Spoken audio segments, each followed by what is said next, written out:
entire Bhagavatam will evolve around those 6 questions. I hope you remember the 6 questions. Pranab is going down the pages back. The 6 questions should be in front of your consciousness. It should be there. It should be registered. So I've given you a big hint. So what are we discussing in this section? After the 22nd verse, 23rd, 24th, and also today's verse, 25th verse, what is Srila Sudha Goswami speaking on the subject matter? Which question is he answering?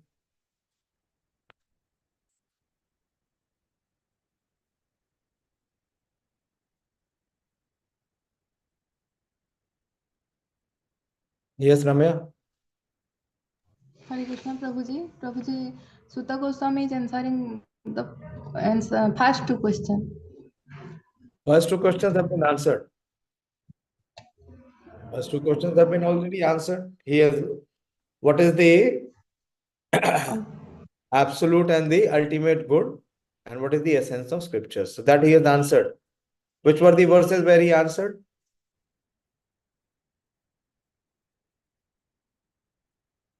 Prabhuji, Sabhe Pumsa Paro Dharma Yato Bhakti. 6th and 7th. And then Vasudeva Bhagavati Bhakti Yoga Prayojita. In a nutshell, he is answered. But now what is he answering? In 23rd verse and 24th verse, what is being spoke about? What is the subject matter? We discussed yesterday only. आप लोग दोबारा पढ़ नहीं रहे हैं. पढ़ेंगे नहीं तो जाएगा नहीं अंदर. Yes, Ravindra Prabhu? Yes, Prabhuji, here the Lord's guna avatars are discussed. Yes. Yeah. Just talking about the 3 modes of nature. So guna. So Lord has 2 incarnations. Multiple. Lord has many incarnations. But another vision of angle is to understand that the Lord has the incarnation from his Chitta potency or from his Swarupa Shakti. So they are called avatars or Swansha or expansions from the Chitta Shakti or the Swarupa Shakti. That will be explained in the next chapter. Full chapter is there. 3rd chapter is completely on that, because there was the 3rd and the 4th question. If you remember, what was the 3rd and the 4th question?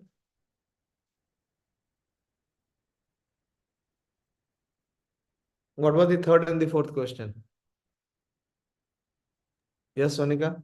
Wait, let her answer. Hare Krishna, Prabhuji. Hare Krishna. Third question was that why Lord Krishna came into the womb of Mother Devaki. No, that was not the 3rd question.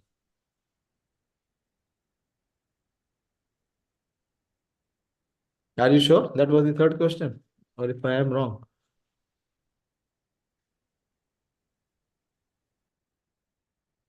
What was the 3rd question? Yeah, you are right. Why did Lord appear in the womb of Devaki? Okay, that is right. So 4th question and the 5th question is about the avatars, about the Purusha avatar and the Lila avatars. So coming to the answering to those questions, Srila Sutta Goswami is talking about the Guna avatar. So he's talking about Guna avatar. So Guna avatar is coming from Krishna's, not from the Swarupa Shakti, from the Antaranga Shakti. It is coming from Bahiranga Shakti or the Maya Shakti. So he's talking about these 3. And as I said yesterday, again, also he's answering the first 2 questions. He's saying that the most beneficial is the worship of Lord Vishnu. Lord Vishnu is to be worshipped. The other incarnations for the modes are Shiva, who is dominating the mode of Tamas, and Brahma, who is predominating the mode of Rajas. But Lord Vishnu is to be worshipped, who is in the mode of Sattva. Okay. So we'll go ahead. The next verse, the 25th verse. Okay, another analogy was given about the firewood, smoke, and fire. Remember? Firewood, smoke, and fire. So why firewood is considered to be the lowest? Because it is in the mode of tamas. And what is the influence of the mode of tamas? That it obscures. It obscures the actual knowledge. Whereas smoke is considered to be in the mode of rajas. And what does the mode of rajas do? It agitates the mind. But Agni is compared to the mode of goodness or sattva. So what sattva does? It gives us clarity of knowledge, what is to be done and what is not to be done. Verse number 25th.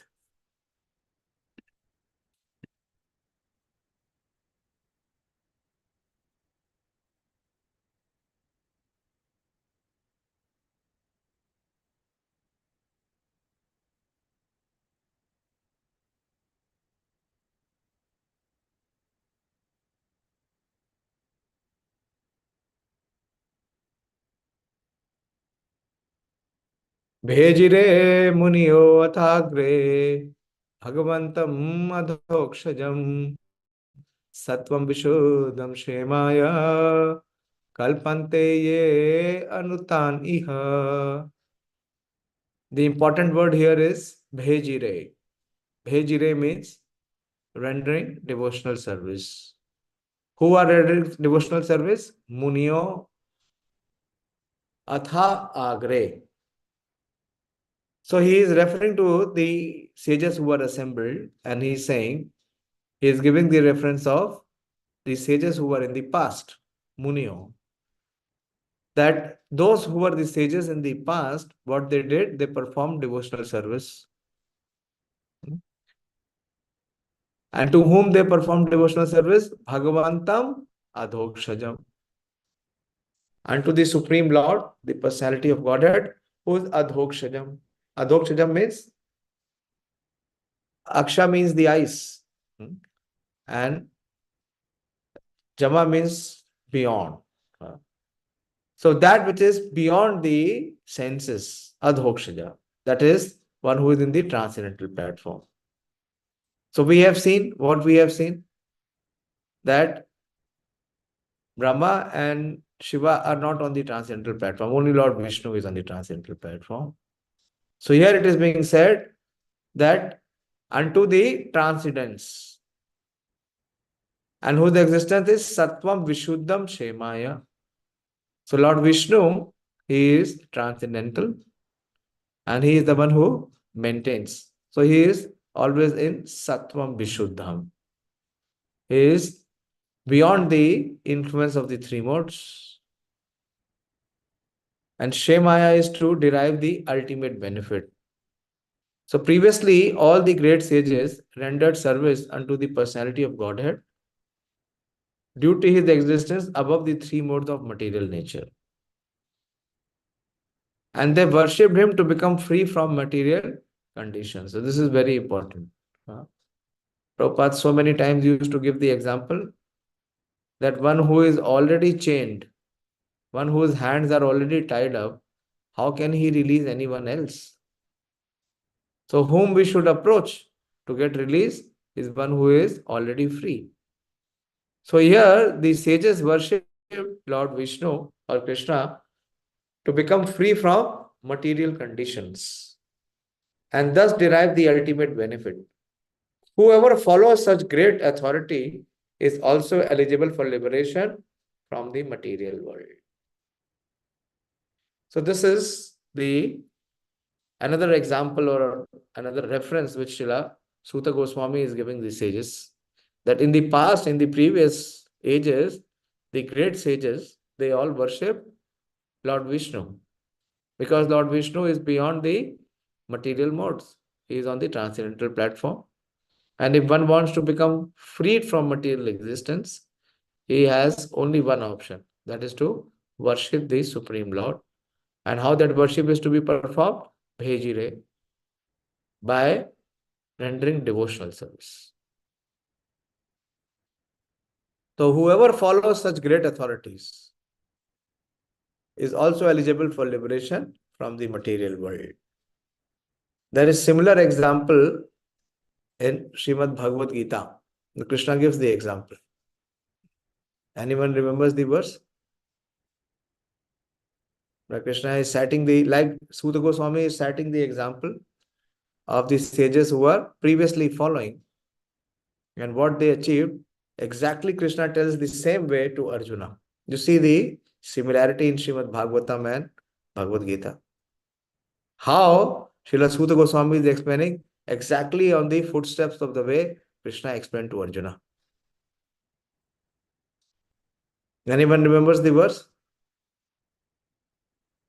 Yes, Sonika? Prabhuji, yad yad acharati shrestha tat tav eva. Prabhuji, I'm not remembering Prabhuji. Yeah. Tat tad eva tarojan, something. Very good, very good. That is also the verse which is in relevance to this verse. Yad yad acharati shrestha tat tad eva tarojana sa yad pramanam kurute lokastad anuvartate. But here, Krishna is talking, here Sutta Goswami is talking about whom is to be worshipped, how one is to be worshipped, and what will be the result of that worship. Three aspects. Very clear. Because this was the question they had asked. That what is the ultimate for liberation? So in the 4th chapter in Śrīmad-Bhāgavad Gita, Krishna explains about it in the 15th verse. Manoram Prabhu, can you show that verse? 4th chapter and 15th verse. When Krishna is giving this transcendental knowledge to Arjuna,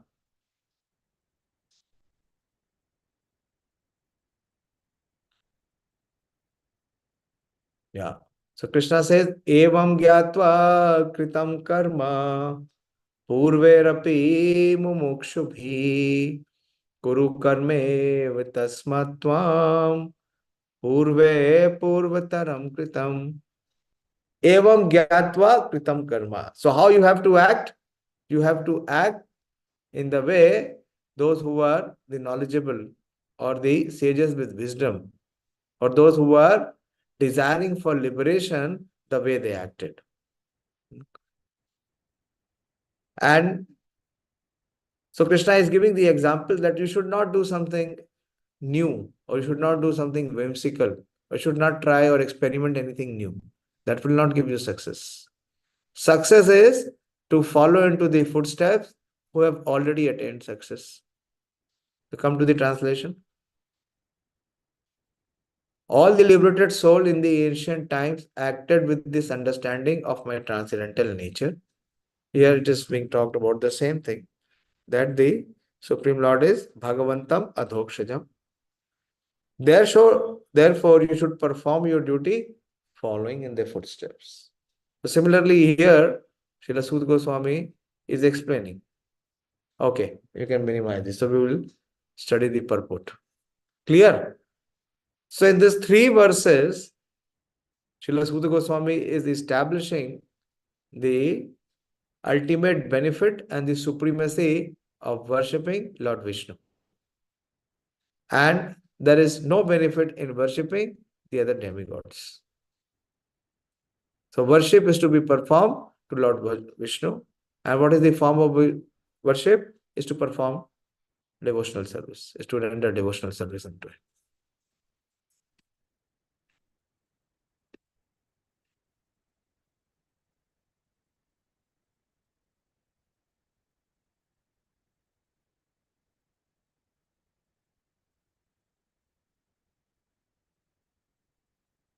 The purpose of performing religion is neither to profit by material gain, nor to get the simple knowledge of discerning matter from spirit.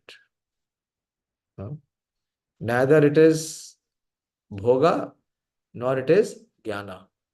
The ultimate aim of religious performance is to release oneself from material bondage and regain the life of freedom in the transcendental world. where the personality of Godhead is the supreme person. Laws of religion, therefore, are directly enacted by the personality of Godhead. And except for the mahājanas or the authorized agents of the Lord, no one knows the purpose of religion. Very, very famous verse. Which verse is this? It is there in Bhagavatam. Very famous verse. What Srila Prabhupada is explaining here.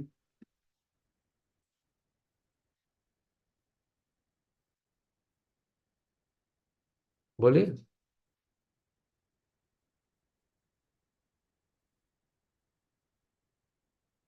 Yes, Pranab Prabhu. महाजन येन गथा स्वपन्थ. Yeah. Dharma sattvaṁ nihitam guhaya. Mahājana yena gataso pantha. How does the verse begin? Anyone remembers? These are the last two lines.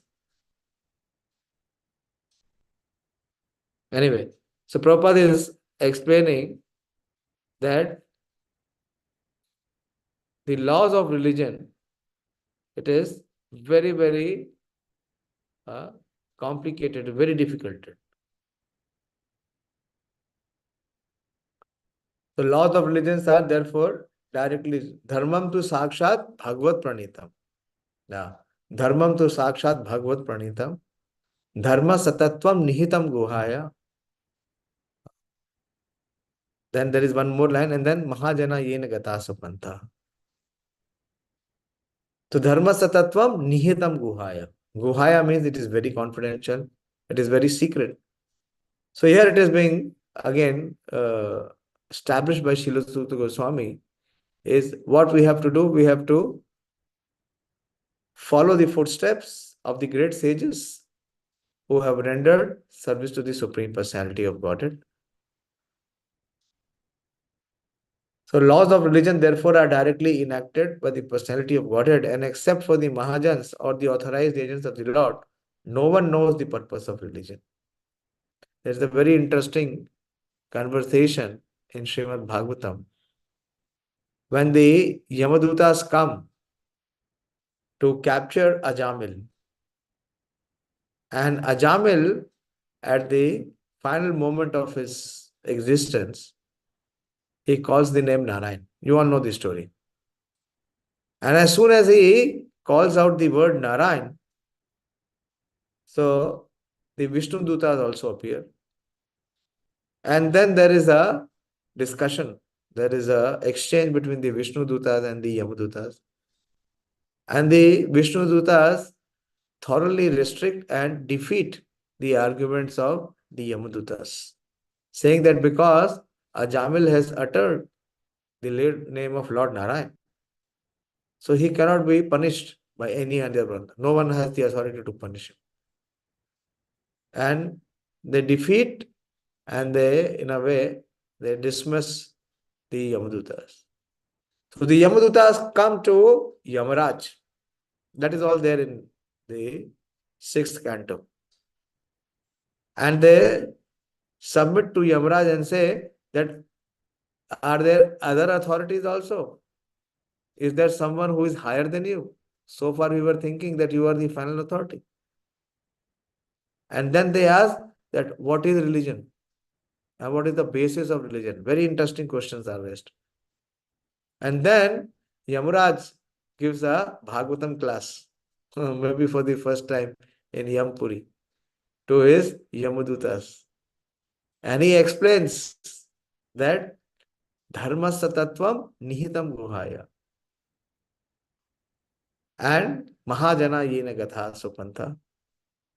So one has to follow into the footstep of the great sages, of the great liberated mahājanas. And you know how many mahājanas are there? You all know. Who remembers that verse of this mahājanas? Swambhu Narada Shambhu Kumaro Kapilo Munu. So there are 12 mahājanas. And it is said that the principles of religions are known to these mahājanas or the acharyas, the 4 acharyas, the 4 principal acharyas of the sampradaya. So those who are coming in the disciplic succession, those who are following in the footsteps of these great exalted Mahājanas and Acharyas, there is only possibility for them to know and practice religion. Those who are outside can never know. Why? Because it is dharmam tu sakshat bhagavad pranitam. And dharma sattvaṁ nihitam guhaya. So what is the recourse? Then what is the remedy? Mahājana yena gatha supanta. We have to follow into the footsteps of these great exalted Mahājanas or the Acharyas. So that is what Srila Sutta Goswami is here explaining, that previously the great sages who attained liberation. If anyone wants to attain liberation from material existence, he has to worship Lord Vishnu, or the source of Lord Vishnu, that is Lord Krishna. If he worships anyone else, he cannot be released from the material existence. Mukti pradata sarvesham, that is Vishnu. Vishnu, only Lord Vishnu, or the source of Lord Vishnu, which is Lord Krishna, can bestow the benediction of liberation. How can others do? If they are themselves not liberated, so how can they bestow?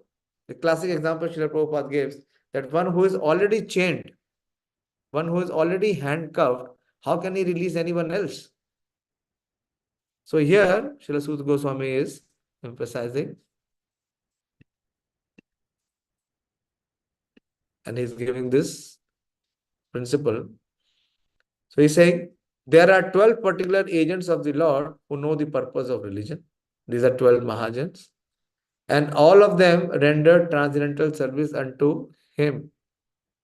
Persons who desire their own good may follow these Mahājanas and thus attain the supreme benefit. So far, he was establishing the supremacy and the purpose of worship is to render devotional service, and by rendering devotional service, one will be released from material existence. So those who are actually aspiring for getting released from the material existence, so what they do, so far he has shared, that they worship Lord Vishnu by rendering devotional service. And what they do not do, that is mentioned in the next verse. This is the 26th verse. Very important. Bhagavatam gives both, that what we should be doing and what we should not be doing. Mumukshavo ghora rupan hitva bhuta patin atha narayana kala shanta bhajanti hi anusuyava. So mumukshu be, you know the term, mumukshu be those who are aspiring for liberation from material existence. So what they do? Ghora rupam hitva. So they do not worship the ghastly forms. What are the ghastly forms? That we will discuss. Of the various demigods and demigoddesses. And what they worship is Narayana Kala. So those who are serious about liberation are certainly non-envious. Bhajanti hi anusuyava. Anusuyava is very important term. When Krishna started to release the most confidential topic in the Bhagavad Gita in the 9th chapter, Krishna says why he will reveal, because Arjuna is anusuyave. Idam tu te guhyatamam pravakṣamami anusuyave. Jnana vijnana sahitam yad gyatva moksha sova. So the qualification required for liberation is to become non-envious. So those who are those who are serious about liberation are certainly non-envious, and they respect all. So this respect is towards the demigods. They know that the demigods are the appointed agents of the Supreme Lord. So they respect the demigods, they don't worship the demigods. Yet they reject the horrible and ghastly forms of the demigods and worship only the all blissful forms of Lord Vishnu and his plenary portion. Narayana Kala Shantaha. Clear? What is the Ghora Rupa of the demigods? Some examples you can give. Ghora Rupa. And what is Narayana Shanta Rupa? Both is mentioned. Bolo, quickly respond.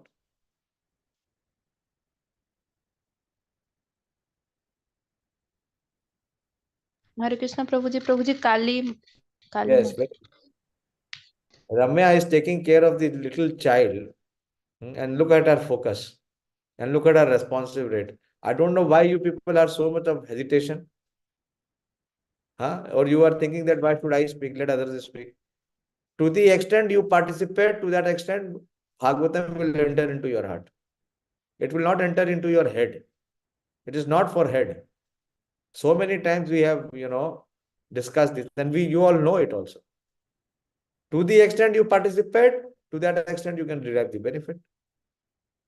There are so many Kali Roop and Chandi Roop and Bhairav Roop and this Roop and that Roop.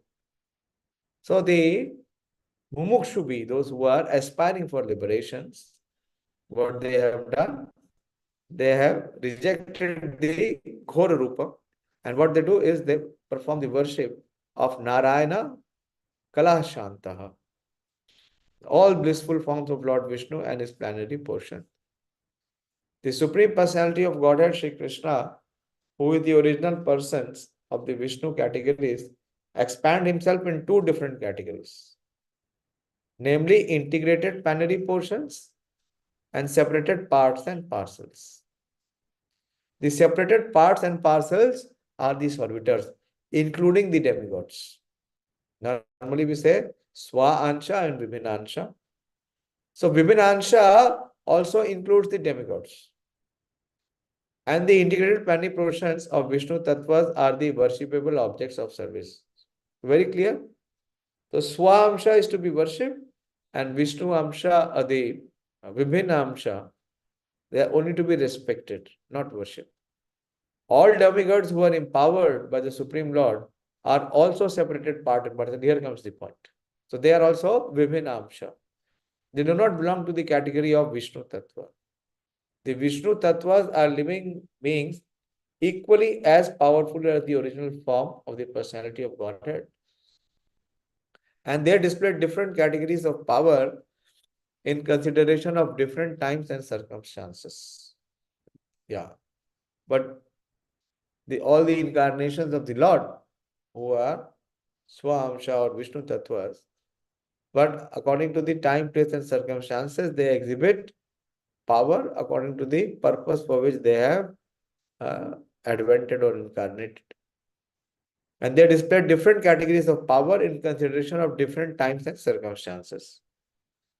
The separated part and parcels are powerful by limitation. They do not have unlimited power like the Vishnu Tattvas. Therefore, one should never classify the Vishnu Tattvas or the plenary portions of Narayan, the personality of Godhead, in the same category with the parts and parcels. If anyone does so, he becomes at once an offender by the name Pashandi.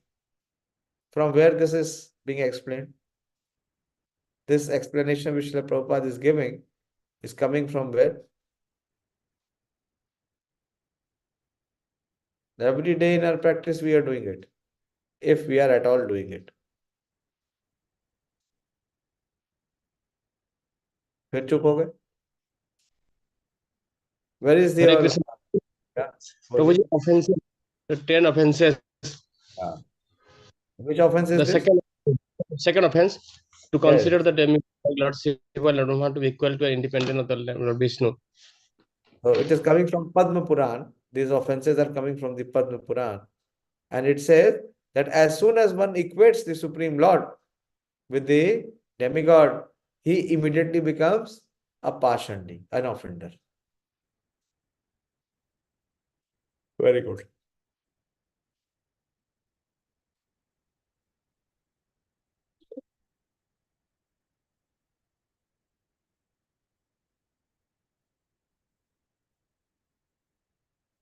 Therefore, one should never classify the Vishnu Tattvas or the plenary portions of Narayan, the personality of Godhead, in same category with parts and parcels. Okay, if anyone does so, he becomes at once an offender by the name partiality. In the age of Kali, many foolish persons commit such unlawful offenses and equate the two categories. The separated parts and parcels have different positions in the estimation of material powers, and some of them are like Prabhupada is mentioning: Kal Bhairav, Samshan Bhairav, Shani, Mahakali, and Chandika. So what are these? Ghor Rupam. These demigods are worshipped mostly by those who are in the lowest category of the mode of darkness or ignorance. So in the Tamogun. Other demigods like Brahma, Shiva, Surya, Ganesha, and many similar deities are worshipped by men in the mode of passion, urged by the desire for material enjoyment. But those who are actually situated in the mode of goodness, Sattva Guna, Prabhupada is mentioning, but those who are actually situated in the mode of goodness, Sattva Guna, of material nature, worship only Vishnu Tattva.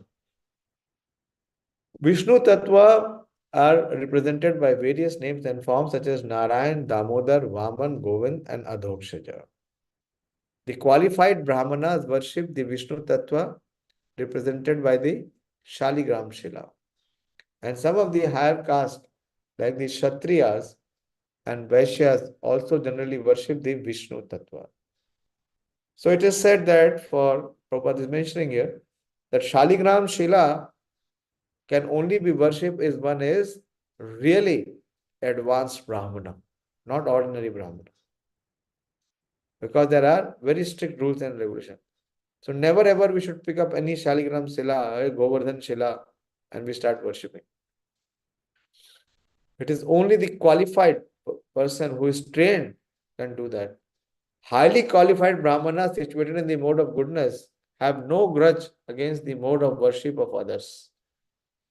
They have all respect for other demigods, even though they may look like ghastly, like Kal Bhairav or Mahakali. This is another very important aspect, that if one is really advanced and one is really aspiring for liberation, not only that he worships Lord Vishnu or Narayan or Lord Krishna, but the second thing is he knows the position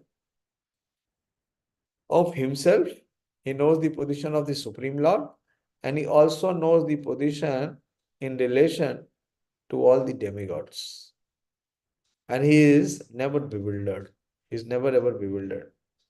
He does not intermix or equate the different tattvas of the Jiva Tattva and the Vishnu Tattva. He has very clear understanding. Prabhupada is saying here,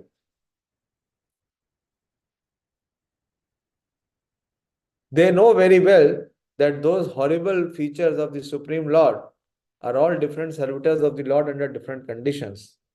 Yet they reject the worship of both horrible and attractive features of the demigod, and they concentrate only on the forms of Vishnu because they are serious about liberation from the material condition. So that means those who are demigod worshippers, for them to achieve liberation is impossible. These demigods, even up to the stage of Brahma, the supreme of all demigods, cannot offer liberation to anyone. Hiranyakashipu underwent a severe type of penance to become eternal in life, but his worshipable deity, Brahma, could not satisfy him with such blessings. Therefore, Vishnu and none else is called Mukti Pada, or the personality of Godhead. Where is this Mukti Pada of Lord Vishnu? Anyone has been there? Mukti Pad or Mukti Pada? Lord Chaitanya went there. I've given you a hint.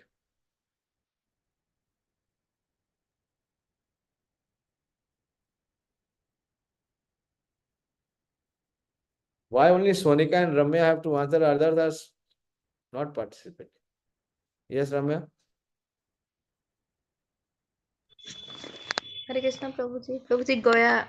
Yeah, Gaya. That is the place where there is Mukti Pad or Vishnu Pad. It is called Vishnu Pad. There are huge lotus feet of Lord Vishnu. And to attain liberation, people go there and they perform the Shraddha ceremony. Lord Chaitanya also went there. Although he went there on the pretext of Shraddha, but actually he went to take initiation from Srila Ishwar Puripad. Therefore, Vishnu and none else is called Muktipad, or the personality of Godhead who can bestow upon us Mukti liberation. The demigods, being like other living entities in the material world, are all liquidated at the time of annihilation. You see the usage of Prabhupada. The demigods, Prabhupada says, are all liquidated. Prabhupada is not using the word annihilated. At the time of the annihilation of material structure, they are themselves unable to get liberation. And what to speak of giving liberation to their devotees? The demigods can award their worshippers some temporary benefits only, and not the ultimate one. It is for this reason that only candidates for liberation deliberately reject the worship of the demigods, although they have no disrespect for any one of them. I'll take one more verse. Rajastama prakartraya samashila bhajanti va pitrabhutani praje sadin shriya aishwarya praja ipsava. So it is talking about Rajastama prakartraya. Those who are in the mode of passion and ignorance, sama shila bhajanti va. Those who are under the platform of Rajas and Tama, on the mental plane, they are infatuated by Rajas and Tamas. So sama shila bhajanti va. So accordingly they will worship. They will go to those devotees, those who are in these modes. So those who are in the modes of passion and ignorance worship those in the same category, such as the forefathers, other living beings, and the demigods in charge of cosmic activities. For such worshippers are urged by a desire to be materially benefited with women, wealth, power, and progeny. Short purport, not so short. Let me take this purport. There is no need to worship demigods of whatsoever category if one is serious about going back to Godhead. In the Bhagavad Gita 7:20 to 23, it is clearly said that those who are mad after material enjoyment approach the different demigods for temporary benefit. All of you know this verse. Those who are mad after material enjoyments approach the different demigods for temporary benefits, which are meant for man with a poor fund of knowledge. What are the verses? Anyone remembers? Man with poor fund of knowledge. Which verse is that?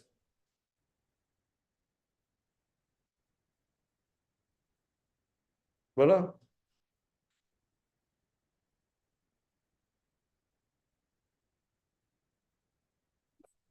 Again, Ramya has to answer. Others will not answer. Even after my so repeatedly appeal, they don't want to change. Boliye, Ramya. Prabhuji, this is me, Prabhuji. Okay. That, You have that's it. switched off your video, bhai. Oh, what private affair Just is happening? came Prabhuji from office. So, Prabhuji, this is Kamastastar Hitar Jnana Jajanti Anya Devata. Yeah. So Krishna says that those whose intelligence has already been stolen away. And then he says that antavantu phalam tesham tad bhavati alpa medasam. So what are these people? Alpa and medha. Medha means the intelligence. So intelligence, less intelligent people. Or in a way they are foolish people. Why? Because the benefit which they derive from demigod is also temporary. It is short-lived.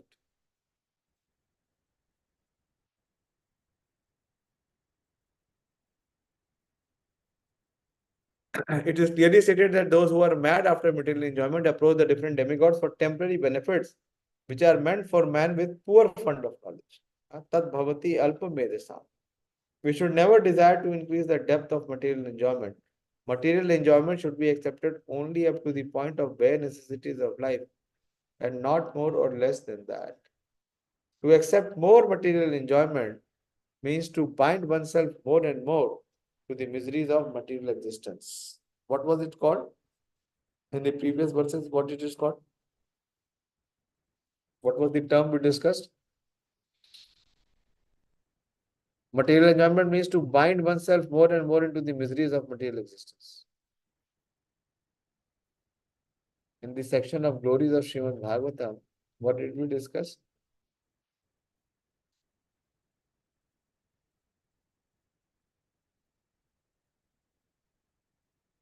Bolo bhai.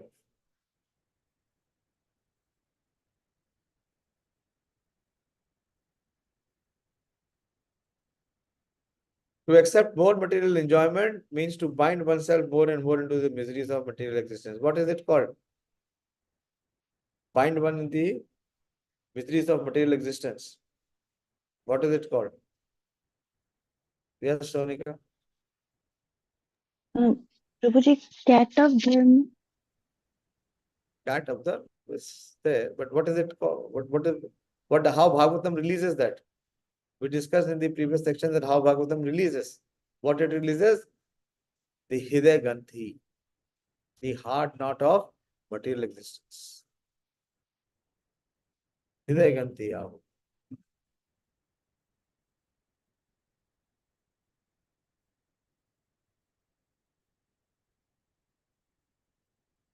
More wealth, more women, and false aristocracy are some of the demands of the materially disposed man because he has no information of the benefit derived from Vishnu worship. By Vishnu worship, one can derive benefit in this life as well as in the life after death. Forgetting this principle, foolish people who are more after wealth, more wives, and more children worship various demigods. The aim of life is to end the miseries of life and not to increase them. Okay, there's a lot of disturbance. So I'll stop here. We will discuss this tomorrow again.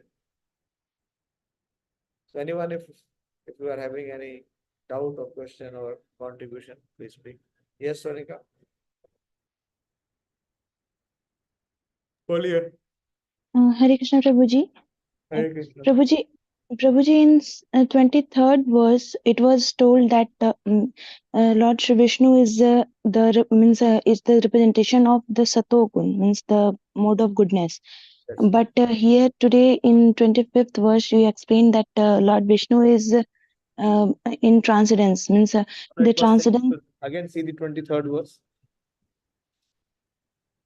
Yes, Prabhuji. It says sattvaṁ rajas tama iti prakrite gunaste. So the material nature manifests in these three modes. Yukta para purushaha. I emphasize that day also. But Lord Vishnu is para purusha. You understand para, na? Para and apara shakti. Apara Yes, means that is which is within the material modes. Yes, And Prabhuji. para means which is beyond. See the translation also. Is para is transcendental and purusha is the personality. Eka ihasya dhate. So eka, that is only one personality who is transcendental. The transcendental personality of Godhead is indirectly associated with the three modes of material nature. It becomes very clear. See the translation. Namely, passion, goodness, and ignorance. He is not directly associating, indirectly. And just for material world's creation, maintenance, and destruction. That is what the Purusha avatars are.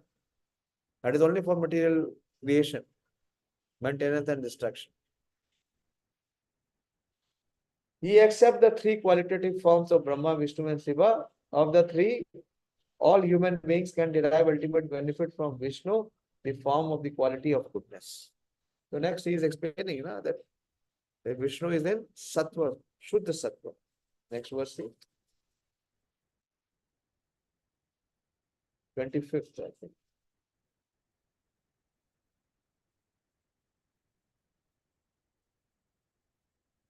25th is saying it. Bhejire, today we discussed. Bhejire munayo thāgre bhagavantam adhokṣajam sattvaṁ viśuddhaṁ kṣemāya kalpante ye anutang iha. Okay. Is it clear now? Yes, Prabhuji. That is why it is being said. What is being said? This is what we are discussing. Dharmam tu sakshat bhagavat pranita. And very difficult to understand. He remains in his transcendental position ever and always.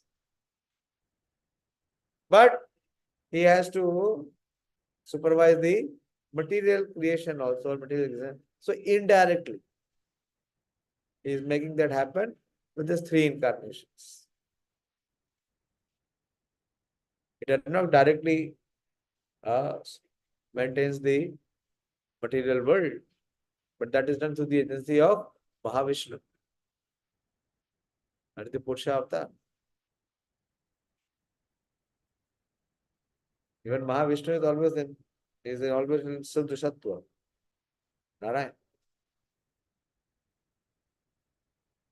Okay.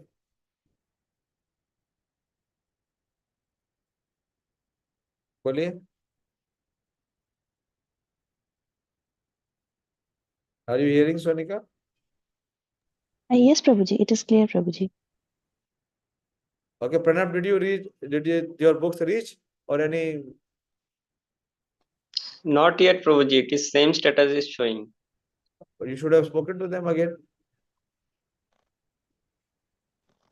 When everything is being clarified, you should have followed up with them. Tomorrow you do that, please, and let me know when they will deliver. Okay, Prabhuji. Okay, please put your effort for book distribution. Book distribution in IRI is still very slow. Unless and until you put your effort and energy, it will not grow.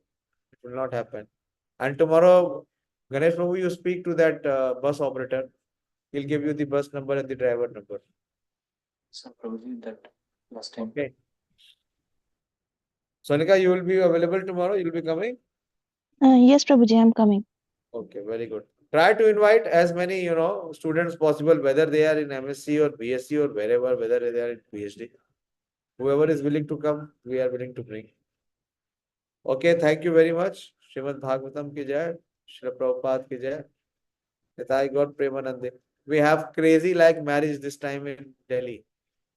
It is said in Delhi NCR, in this marriage season, there are 4 lakh marriages. 4 lakh. And out of that 4 lakh, how many will survive? No one knows. Hare Krishna.